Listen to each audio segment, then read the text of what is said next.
Hello everyone. Nowadays we are learning through the distance learning programs. As you know, your sessional exams are nearby, and then I am telling you to prepare from your books and home, study at home. Main thing will be there will be three segments in the practical exams. One is X-ray and museum specimens. Already I have told you about the X-rays last week. Now second segment will be of surgical instruments and their uses, as well as a few operations can be asked for various steps.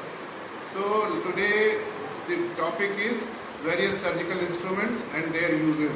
How to identify them when they are placed on the table. As you know, the surgery basically is the job of a surgeon's job starts with the knife. So this is surgical knife. This is surgical knife, and there is a groove in this where the blade is fitted. This is called Bud Parker's knife. Bud Parker's knife. It is used to make the incision in the skin and then subcutaneous tissue. They are divided. Once you have gone through the skin and subcutaneous tissue, you will proceed to the further dissection. While doing dissection, you need to hold the tissues. So these are two types of forceps. These are two types of forceps, small and big. And if you look carefully, there are hooks at their ends. So they are there to catch the skin. So they are called tooth forceps. So these teeth, there are two teeth in each forceps.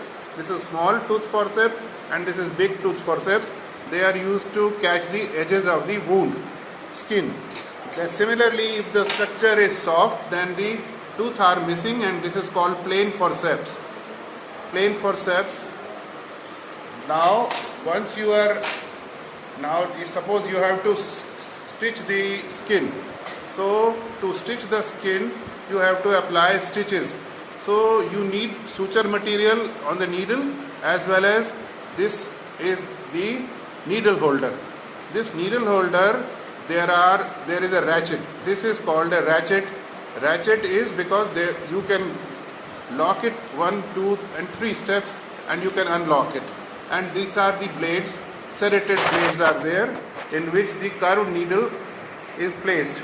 So this is how the needle suture is opened, and the needle is, now this is applied with the needle holder.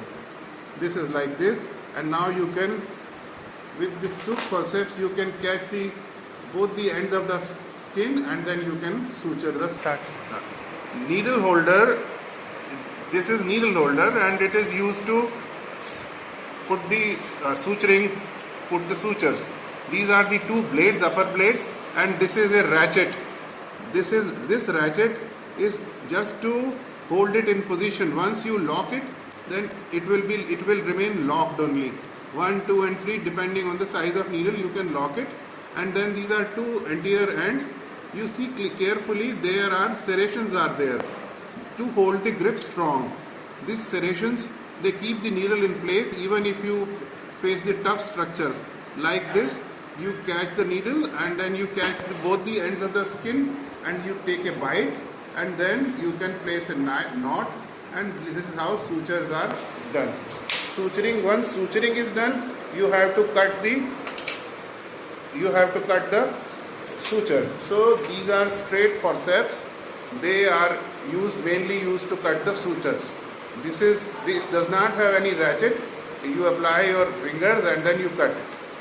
So these are stitch cutting scissors. Part A is over. These are the instruments used in the suturing. Now second part comes. Once the dissection is going on, there will be definitely bleeding. So to control the bleeding and to catch the various parts of dissection, you need various instruments. Try to see, this is an artery forceps. This artery forceps, it is a curved upper end and again ratchet. This ratchet word will be repeated because this ratchet is there to hold the structure in the place, and you can accordingly make the grip light, medium and strong. There are 3 ratchets are available. So The bleeder can be a small vein, a capillary or a